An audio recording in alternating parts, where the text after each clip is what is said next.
ನಮಸ್ಕಾರ ಗೆಳೆಯರೆ, information bro YouTube ಚಾನಲ್ಗೆ ನಿಮಗೆ ಪ್ರೀತಿಯ ಸ್ವಾಗತ. ಗೆಳೆಯರೆ, ಇವತ್ತು ಗೃಹಲಕ್ಷ್ಮಿ ಬ್ಯಾಂಕ್ಗೆ ಓಪನ್ ಮಾಡಲು ಸರ್ಕಾರ ಗ್ರೀನ್ ಸಿಗ್ನಲ್ ಕೊಟ್ಟಿದೆ. ಅದರ ಬಗ್ಗೆ ಈ ವಿಡಿಯೋದಲ್ಲಿ ಸಂಪೂರ್ಣವಾದ ಮಾಹಿತಿಯನ್ನು ತಿಳಿಸ್ತಾ ಹೋಗ್ತೇನೆ. ವಿಡಿಯೋವನ್ನು ಸಂಪೂರ್ಣವಾಗಿ ನೋಡಿ ಗೆಳೆಯರೆ.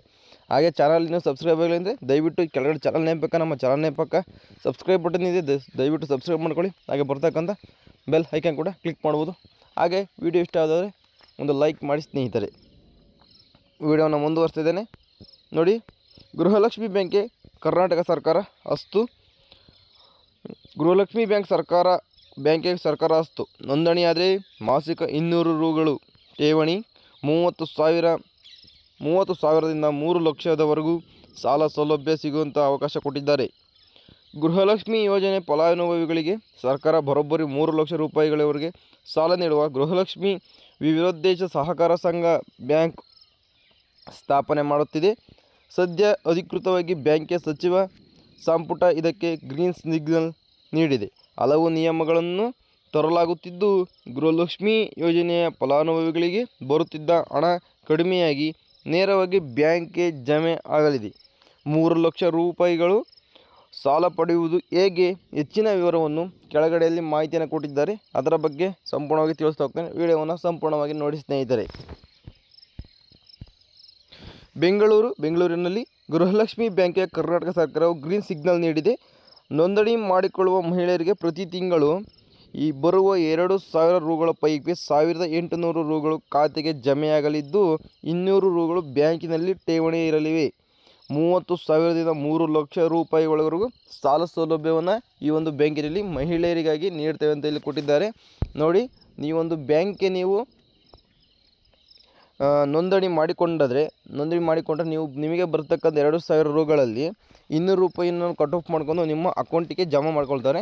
ಇನ್ನು 1,800 ರೂಪಾಯಿ ನಿಮ್ಮ ಕೈಗೆ ಸಿಗುತ್ತೆ. ಸರಿನಾ? ನೀವು ನೋಂದಣಿ ಮಾಡಿಕೊಂಡ್ರೆ ಮಾತ್ರ, ಇಲ್ಲದಿದ್ದರೆ ಏನು ಪ್ರಾಬ್ಲಮ್ ಇಲ್ಲ. ನೋಂದಣಿ ಮಾಡಿಕೊಂಡ್ರೆ ನಿಮಗೆ 1,800 ರೂಪಾಯಿ ಬಂದು 200 ರೂಪಾಯಿ ಬ್ಯಾಂಕಿನ ಖಾತೆಯಲ್ಲಿ ಕೂಡ ಉಳ್ಕೊಳ್ಳುತ್ತೆ ಅಂತೇಳಿ ಕೊಟ್ಟಿದ್ದಾರೆ ಸ್ನೇಹಿತರೆ. ಗೃಹಲಕ್ಷ್ಮಿ ಯೋಜನೆಯ ಫಲಾನುಭವಿಗಳಿಗಾಗಿಯೇ ಪ್ರತ್ಯೇಕ ಸಹಕಾರ ಸಂಘವನ್ನು ಸ್ಥಾಪಿಸಲು ಸರ್ಕಾರ ನಿರ್ಧರಿಸಿದ್ದು, ಇದಕ್ಕೆ ಸಚಿವ ಸಂಪುಟ ಸಭೆಯು ಕೂಡ ಅಧಿಕೃತ ಒಪ್ಪಿಗೆ ನೀಡಿದೆ. ಗೃಹಲಕ್ಷ್ಮಿ ಗ್ಯಾರಂಟಿ ಯೋಜನೆಯಡಿ ಈವರೆಗೆ 1.24 ಕೋಟಿ ಫಲಾನುಭವಿಗಳಿಗೆ ತಿಂಗಳಿಗೆ ತಲಾ 2,000 ರೂಪಾಯಿಯಂತೆ ಈವರೆಗೆ 26 ಕಂತುಗಳನ್ನು ಸರ್ಕಾರ ಯಶಸ್ವಿಯಾಗಿ ಪಾವತಿಸಿದೆ. ಈಗ ಈ ಮಹಿಳೆಯರನ್ನು ಇನ್ನಷ್ಟು ಸ್ವಾವಲಂಬಿಗಳನ್ನಾಗಿಸಲು ಸಹಕಾರ ಸಂಘವನ್ನು ಹುಟ್ಟುಹಾಕಲಾಗುತ್ತಿದೆ. ನೋಡಿ, ಒಂದು ಸಹಕಾರ ಸಂಘ ಯಾವ ಒಂದು ಹೆಣ್ಣು ಮಕ್ಕಳಿಗೆ 2,000 ರೂಪಾಯಿ ಬರ್ತಿದೆಯೋ ಅಂಥವರಿಗಾಗಿ ಈ ಒಂದು ಸಂಘವನ್ನು ಬ್ಯಾಂಕನ್ನು ಇಲ್ಲಿ ಕಟ್ಟುತ್ತಾ ಇದ್ದಾರೆ ಸ್ನೇಹಿತರೆ. ಸರಿನಾ? ಈ ಸಹಕಾರ ಸಂಘ ಸ್ಥಾಪನೆಯ ಪ್ರಕ್ರಿಯೆ ಆರಂಭವಾದ ಬಳಿಕ 6 ತಿಂಗಳವರೆಗೆ ಮಹಿಳೆಯರ ಖಾತೆಗೆ, ಅಂದರೆ ಬ್ಯಾಂಕ್ ಸಂಘಕ್ಕೆ ಸೇರುವ ಮಹಿಳೆಯರಿಗೆ 2,000 ರೂ ಬದಲು ಕೇವಲ 1,800 ರೂಗಳು ಮಾತ್ರ ಜಮೆಯಾಗಲಿದೆ. 200 ರೂಪಾಯಿ ಸದಸ್ಯ ಹೆಸರಿಗೆ ಠೇವಣಿ ಇರಲಿದೆ. ನೋಡಿ, ನಾನು ಆಗದೆ ಹೇಳ್ದಂಗೆ ನಿಮಗೆ 1,800 ರೂಪಾಯಿ ಕೊಡ್ತಾರೆ. ಇನ್ನು 200 ರೂಪಾಯಿ ನಿಮ್ಮ ಅಕೌಂಟಲ್ಲೇ ಠೇವಣಿಯಾಗಿ ನಿಮ್ಮ ಅಕೌಂಟಲ್ಲೇ ಉಳಿದಿರುತ್ತೆ.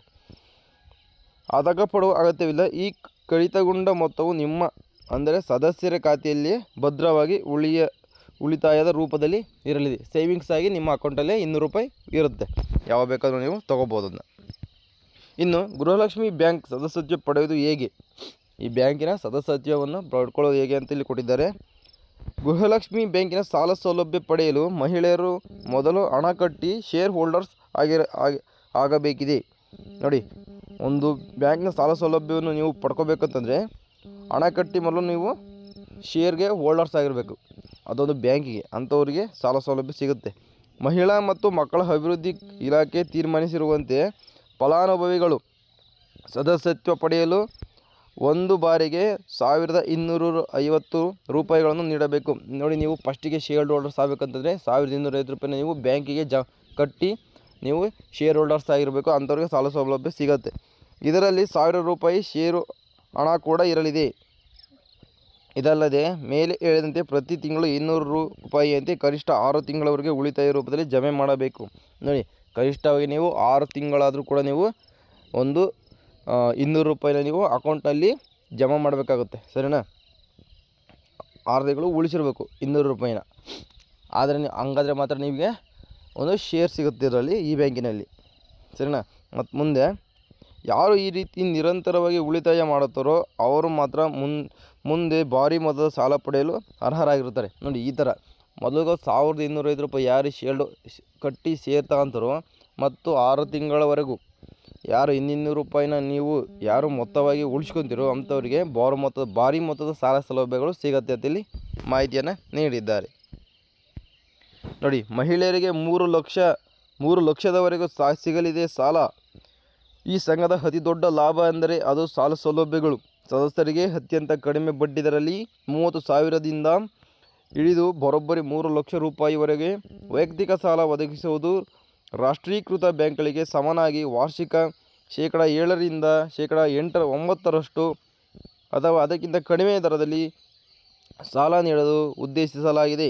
ಸಾಲ ಪಡೆಯುವ ಪ್ರಕ್ರಿಯೆ ಕೂಡ ತುಂಬ ಸುಲಭವಾಗಿರುತ್ತೆ ಅಂತೇಳಿ ಕೊಟ್ಟಿದ್ದಾರೆ ಸ್ನೇಹಿತರೆ. ನೋಡಿ, 3 ಲಕ್ಷದವರೆಗೂ ಒಂದು ಸಾಲ ಸೌಲಭ್ಯಗಳು ಸಿಗುತ್ತೆ. ಬಡ್ಡಿ ಕೂಡ 7% 9% ಇಲ್ಲಿ ಬಡ್ಡಿ ಕೊಡ್ತೀವಿ ಅಂತೇಳಿ, ಅದಕ್ಕಿಂತ ಕಡಿಮೆನೇ ಕೊಡ್ತೀವಿ ಅಂತೇಳಿ ಈ ಒಂದು ಬ್ಯಾಂಕಿನಲ್ಲಿ ಕೊಡ್ತೀವಿ ಅಂತ ಇಲ್ಲಿ ಮಾಹಿತಿಯನ್ನು ಕೊಟ್ಟಿದ್ದಾರೆ. ಸಾಲಕ್ಕೆ ಯಾವುದೇ ರೀತಿ ಜಾಮೀನು ಅಗತ್ಯವಿಲ್ಲ. ನೋಡಿ, ಎಲ್ಲ ಸಂಘದಲ್ಲೂ ಜಾಮೀನು ಕೊಡಬೇಕಾಗುತ್ತೆ, ಇಲ್ಲಿ ಯಾವುದೇ ರೀತಿ ಜಾಮೀನಿಲ್ಲ. ಇಲ್ಲಿ ಸಾಲ ಪಡೆಯುವುದಕ್ಕೆ ಯಾವುದೇ ರೀತಿಯ ಜಾಮೀನು ಅಥವಾ ಶ್ಯೂರಿಟಿ ಅಗತ್ಯವಿರುವುದಿಲ್ಲ. ಸಂಪೂರ್ಣವಾಗಿ ನಗದು ರಹಿತ ಡಿಜಿಟಲ್ ಪಾವತಿಯ ಮೂಲಕವೇ ವಹಿವಾಟಿಗೆ ಆದ್ಯತೆ ನೀಡಲಾಗಿದೆ. ಸಂಘದ ಮೂಲಕ ಪಡೆದ ಈ ಸಾಲದ ಹಣವನ್ನು ಮಹಿಳೆಯರು ಸಣ್ಣ ಪುಟ್ಟ ವ್ಯಾಪಾರ, ಗುಡಿ ಕೈಗಾರಿಕೆ, ಕೃಷಿ, ಹೈನುಗಾರಿಕೆ, ಮಕ್ಕಳ ಶಿಕ್ಷಣ ಹಾಗೂ ವಾಹನ ಖರೀದಿಗೆ ಬಳಸಿಕೊಳ್ಳಬಹುದು. ಇದರಿಂದ ಮಹಿಳೆಯರು ಕೇವಲ ಮನೆಯಲ್ಲಿ ಕೂರದೆ ಆರ್ಥಿಕವಾಗಿ ಸ್ವಾವಲಂಬಿಗಳಾಗಲು ಮತ್ತು ಉದ್ಯಮಿಗಳಾಗಲು ಸಹಾಯವಾಗುತ್ತದೆ ಎಂಬುದು ಮಹಿಳಾ ಮತ್ತು ಮಕ್ಕಳ ಕಲ್ಯಾಣ ಅಭಿವೃದ್ಧಿ ಇಲಾಖೆಯ ಸ್ಪಷ್ಟ ಒಂದು ಉದ್ದೇಶವಾಗಿದೆ. ಸರ್ಕಾರ ಬದಲಾದರೂ ಬ್ಯಾಂಕ್ ಮುಚ್ಚಲ್ಲ. ಈಗ ಒಂದು ಜನಗಳಿಗೆ ಒಂದು ಅನುಮಾನ ಇರಬಹುದು, ಏನಪ್ಪ ಅಂತಂದರೆ, ಈಗ ಕಾಂಗ್ರೆಸ್ ಸರ್ಕಾರ ಇದೆ, ಈ ಕಾಂಗ್ರೆಸ್ ಸರ್ಕಾರವಾಗಿ ಮುಂದೆ ಯಾವುದಾದ್ರೂ ಬೇರೆ ಪಕ್ಷ ಅಧಿಕಾರಕ್ಕೆ ಬಂದರೆ ಈ ಕಾಂಗ್ರೆಸ್ ಸರ್ಕಾರದಲ್ಲಿ ತೆಗೆದಿರ್ತಕ್ಕಂಥ ಸಹಕಾರ ಸಂಘದ ಬ್ಯಾಂಕ್ನ ಮುಚ್ಬೋದು, ನಮ್ಮ ಹಣ ವೇಸ್ಟ್ ಆಗ್ಬೋದು ಅಂತ ಮುಂದೆ ತಿಳ್ಕೊಂಡಿರ್ತಾರೆ. ಅದೇ ರೀತಿ ಯಾವುದೇ ರೀತಿಯಲ್ಲಿ ಪ್ರಾಬ್ಲಮ್ ಇರೋದಿಲ್ಲ, ಸರಿನಾ. ಅದರ ಬಗ್ಗೆ ಸ್ಪಷ್ಟನೆ ನೀಡಿದ್ದಾರೆ. ನೋಡಿ, ಅದರ ಬಗ್ಗೆ ಮಾಹಿತಿಯನ್ನು ತಿಳಿಸ್ತಾ ಹೋಗ್ತೇನೆ. ಸರ್ಕಾರ ಬದಲಾದರೂ ಬ್ಯಾಂಕ್ ಮುಚ್ಚಲ್ಲ. ಕಳೆದ ವರ್ಷ ನವೆಂಬರ್ 28ರಿಂದ ಗೃಹಲಕ್ಷ್ಮಿ ಸಹಕಾರಿ ಬ್ಯಾಂಕ್ಗೆ ಅಧಿಕೃತವಾಗಿ ಚಾಲನೆ ನೀಡಲಾಗಿದ್ದು, ಆದರೆ ಪ್ರಕ್ರಿಯೆಗಳು ಮಾತ್ರ ಶುರುವಾಗಿದ್ದವು. ಈಗ ಸಚಿವ ಸಂಪುಟ ಈ ಗೃಹಲಕ್ಷ್ಮಿ ವಿವಿಧೋದ್ದೇಶ ಸಹಕಾರ ಸಂಘ ನಿಯಮಿತಕ್ಕೆ ಅಧಿಕೃತ ಒಪ್ಪಿಗೆ ನೀಡಿದೆ. ಈ ಹಿಂದೆ ಈ ಬಗ್ಗೆ ಮಾತನಾಡಿದ ಮಹಿಳಾ ಮತ್ತು ಮಕ್ಕಳ ಅಭಿವೃದ್ಧಿ ಕಲ್ಯಾಣ ಇಲಾಖೆ ಸಚಿವೆ ಲಕ್ಷ್ಮಿ ಹೆಬ್ಬಾಳ್ಕರ್ ಅವರು, ಈ ಹಿಂದೆ ಗಂಡನ ಉದ್ಯಮದಲ್ಲಿ ಹೆಂಡತಿ ಕೇವಲ ಕೈ ಜೋಡಿಸುತ್ತಿದ್ದಳು, ಆದರೆ ಇತ್ತೀಚೆಗೆ ಮಹಿಳೆಯರೇ ಸ್ವತಃ ಉದ್ಯಮಿಗಳಾಗುತ್ತಿದ್ದಾರೆ. ಇಂತಹ ಮಹಿಳೆಯರಿಗೆ ಸಹಾಯ ಮಾಡುವ ಉದ್ದೇಶದಿಂದಲೇ ನನ್ನ ಹೃದಯಕ್ಕೆ ಅತ್ಯಂತ ಹತ್ತಿರವಾಗುವ ಈ ಗೃಹಲಕ್ಷ್ಮಿ ಬ್ಯಾಂಕ್ ಆರಂಭಿಸಲಾಗುತ್ತಿದೆ ಎಂದರು. ಮುಂದೆ ಯಾವುದೇ ಸರ್ಕಾರಗಳು ಬಂದರೂ ಗೃಹಲಕ್ಷ್ಮಿ ಬ್ಯಾಂಕ್ ಅನ್ನು ಮುಚ್ಚುವ ಪ್ರಯತ್ನ ಮಾಡುವುದಿಲ್ಲ. ಸರ್ಕಾರ ಬದಲಾವಣೆಯಾದರೂ ಬ್ಯಾಂಕ್ ಮುಚ್ಚಲ್ಲ. ಇದು ನಿರಂತರ ಪ್ರಕ್ರಿಯೆ ಎಂದು ಸಚಿವೆ ಲಕ್ಷ್ಮಿ ಹೆಬ್ಬಾಳ್ಕರ್ ಅವರೇ ನಿಮಗೆ ಸ್ಪಷ್ಟನೆಯನ್ನು ನೀಡಿದ್ದಾರೆ. ದಯವಿಟ್ಟು ಯಾರೂ ಭಯಪಡುವತಕ್ಕಂಥ ಅವಶ್ಯಕತೆ ಇಲ್ಲ. ಯಾರು ಬೇಕಾದರೂ ಒಂದು ಬ್ಯಾಂಕಿಗೆ ನೀವು ಸದಸ್ಯತ್ವವನ್ನು ಪಡ್ಕೋಬೋದು. ಇಷ್ಟು ಗೃಹಲಕ್ಷ್ಮಿ ಬ್ಯಾಂಕ್ ಒಂದು ಸಹಕಾರ ಬ್ಯಾಂಕ್ ಬಗ್ಗೆ ಒಂದು ಸಹಕಾರ ಬ್ಯಾಂಕಿನ ಬಗ್ಗೆ ಸಂಪೂರ್ಣವಾದ ಮಾಹಿತಿಯನ್ನು ನೀಡಿದ್ದೇನೆ ಈ ಒಂದು ವಿಡಿಯೋದಲ್ಲಿ. ದಯವಿಟ್ಟು ಆಸಕ್ತಿ ಇರುವಂಥ ಅಭ್ಯರ್ಥಿಗಳು